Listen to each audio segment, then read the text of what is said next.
हिंदू धर्म ग्रंथों के अनुसार जब जब धरती पर पाप बढ़ते हैं, उन पापों को समूल नष्ट करने के लिए भगवान विष्णु खुद इस संसार में अवतार लेते हैं और अपने भक्तों को समस्त दुखों और कष्टों से छुटकारा दिलाते हैं। आज हम जगत नारायण श्री हरि विष्णु के 10 अवतार, जिसे दशावतार भी कहा जाता है, को आपकी समक्ष लेके आए हैं। नमस्कार दोस्तों, मैं अभिषेक पुरोहित आपका फिर से स्वागत करता हूं भक्ति सत्संग के इस YouTube चैनल में। और आगे बढ़ने से पहले आपसे निवेदन करता हूं कि हमारे चैनल को सब्सक्राइब जरूर करें। गीता के 4थे अध्याय में एक श्लोक में भगवान श्री कृष्ण ने स्वयं कहा है, यदा यदा हि धर्मस्य ग्लानिर्भवति भारत अभ्युत्थानम् धर्मस्य तदात्मानं सृजाम्यहम् परित्राणाय साधूनां विनाशाय च दुष्कृतां धर्म संस्थापनार्थाय संभवामि युगे युगे।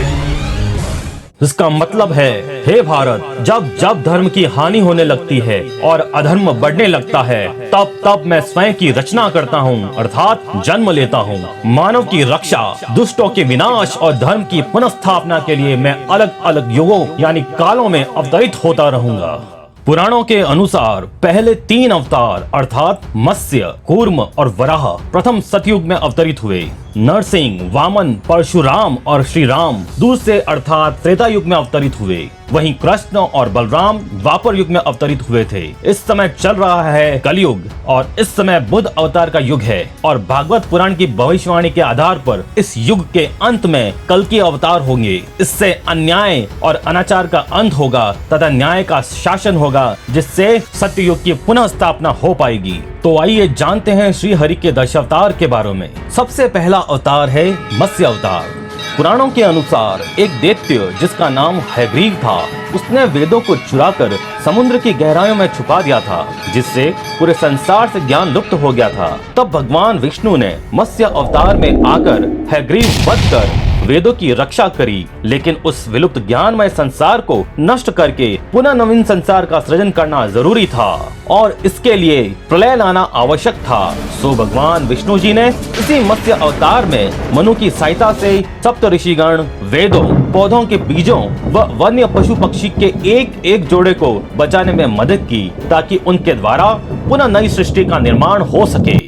दूसरा अवतार है कच्छप अवतार। कूर्म अवतार को कच्छप अवतार भी कहा जाता है। इसमें भगवान विष्णु कछुआ बनकर प्रकट हुए थे। कच्छप अवतार में श्री हरि ने समुद्र मंथन के समय मंदार पर्वत को अपनी पीठ पर धारण किया था, जिससे देवता और राक्षस अमृत पाने के लिए समुद्र मंथन कर सके। यहीं पर 14 रत्नों के साथ हलाहल विस्फोट भी उत्पन्न हुआ था, जिसे महादेव ने अपने भक्तों की सहायता के लिए अपने गले में धारण किया और नीलकंठ कहलाए। तीसरा अवतार है वराह अवतार। पुराणों के अनुसार भगवान विष्णु ने वराह अवतार इसलिए धारण किया था क्योंकि हिरण्याक्ष और हिरण्यकशिपु 2 राक्षस भाई थे। हिरण्याक्ष ने पृथ्वी का हरण कर उसे समुद्र की गहराई में छुपा दिया था। तब भगवान विष्णु ने वराह अवतार में आधे मानव और आधे सुअर का रूप धारण कर हिरण्याक्ष का वध कर पृथ्वी को उससे मुक्त कराया था। उसके बाद भगवान श्री हरि विष्णु ने चौथा अवतार लिया और वो अवतार थे नरसिंह भगवान का अवतार। पुराणों के अनुसार चौथा अवतार नरसिंह अवतार है। इस अवतार में लक्ष्मीपति नारायण स्वयं नरसिंह बने, अर्थात आधे शेर और आधे मनुष्य बनकर प्रकट हुए। नरसिंह अवतार में उन्होंने अपने भक्त प्रहलाद की रक्षा के लिए उसके राक्षस पिता हिरण्यकश्यप का वध किया था। हिरण्यकश्यप उसी हिरण्याक्ष का भाई है जिसे वराह अवतार में भगवान विष्णु ने मारा था। तो आइए आगे बढ़ते हैं। अब बात करते हैं 5वें अवतार की। तो भगवान विष्णु का 5वां अवतार था वामन अवतार। वामन अवतार में भगवान विष्णु बटुक ब्राह्मण बालक के रूप में धरती पर आए थे और प्रहलाद के पौत्र राक्षस राज बलि से, जो महादानी थे और त्रिलोकपति भी थे, उनसे दान में 3 पद धरती मांगी। राजा बलि ने जब 3 पद धरती नाप कर लेने को कहा तो बटुक ब्राह्मण रूपी श्री हरि ने अपना कद इतना बढ़ा लिया कि वो तीनों लोकों में नहीं समा सके और अपने 3 कदम में वामन अवतार रूपी श्री हरि ने स्वर्ग, पाताल और भूमि को अपने पैरों से नाप लिया और उन्होंने राजा बलि से समस्त लोगों को पुनः प्राप्त किया। चलिए अब बात करते हैं भगवान विष्णु के छठे अवतार यानी परशुराम अवतार के बारे में। परशुराम भगवान शिव के परम भक्त थे। भगवान शिव ने ही उन्हें यह नाम दिया था। उनका नाम राम था। भगवान शिव ने उनको परशु दिया था, इसलिए वो परशुराम कहलाए। पुराणों के अनुसार सहस्त्र अर्जुन नामक राजा ने समुद्र मंथन से उत्पन्न कामधेनु गाय उनके पिता ऋषि जमदग्नि के आश्रम में से बलपूर्वक ले गए थे। जब परशुराम जी को यह बात पता चली तो उन्होंने सहस्त्र अर्जुन को उनकी सेना समेत उनका वध कर दिया। कुछ समय बाद सहस्त्र अर्जुन के पुत्रों ने पिता की मृत्यु का बदला लेने के लिए ऋषि जमदग्नि की हत्या कर दी और सर अपने साथ ले गए। इससे क्रोधित होकर उन्होंने सहस्त्र अर्जुन के पुत्रों का तो वध कर ही दिया, परंतु इससे उनका क्रोध शांत नहीं हुआ और उन्होंने क्रोध में आकर 21 बार इस धरती से क्षत्रियों का समूल विनाश कर दिया। देखा जाए तो क्षत्रियों के अहंकारी विध्वंस से संसार को बचाने के लिए ही इनका जन्म हुआ था। अब आगे बढ़ते हैं और भगवान विष्णु के 7वें अवतार यानी श्री राम के बारे में जानते हैं। त्रेता युग के मर्यादा पुरुषोत्तम भगवान श्री राम की जानकारी तो हम सभी को है। पृथ्वी पर राक्षस राज रावण के आतंक और पाप से समस्त संसार को बचाने हेतु प्रभु श्री राम ने जन्म लिया। इसके साथ उन्होंने अहिल्या उद्धार भी किया और कई राक्षसों को उनके प्राण हर के उनको वैकुंठ निवासी होने का अवसर भी दिया। आगे बढ़ते हैं और जानते हैं भगवान श्री हरि के 8वें अवतार श्री कृष्ण के बारे में। द्वापर युग में जन्मे यशोदानंदन श्री कृष्ण भी विष्णु के अवतार थे। अपने मामा कंस के अत्याचारों से मथुरा निवासियों को मुक्ति दिलाने उन्होंने स्वयं देवकी के 8वें पुत्र के रूप में जन्म लिया।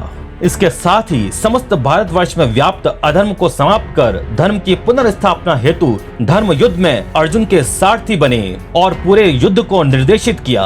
वहीं युद्ध के दौरान अर्जुन के माध्यम से समस्त संसार को कर्म योग की शिक्षा दी, जिसे हम आज गीता उपदेश के नाम से भी जानते हैं। वहीं अगर हम आज बात करें भगवान श्री हरि विष्णु के 9वें अवतार के बारे में तो वो थे भगवान बुद्ध।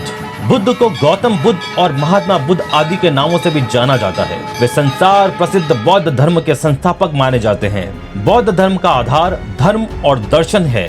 इनका जन्म क्षत्रिय कुल के शाक्य नरेश शुद्धोधन के पुत्र के रूप में हुआ था। इनका नाम सिद्धार्थ रखा गया था। गौतम बुद्ध अपने विवाह के बाद पुत्र राहुल और पत्नी यशोधरा को छोड़कर संसार को मोह माया और दुखों से मुक्ति दिलाने के लिए मोक्ष के मार्ग पर निकल गए थे।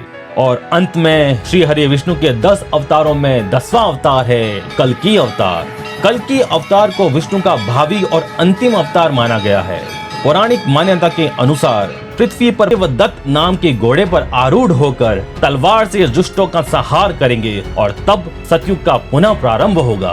तो दोस्तों आज आपको ये विष्णु के 10 अवतार कैसे लगे हमें कमेंट करके जरूर बताएं। आगे बढ़ने से पहले निवेदन करूंगा कि हमारे चैनल को सब्सक्राइब करें और बेल आइकन को दबाना बिल्कुल नहीं भूलें। धन्यवाद।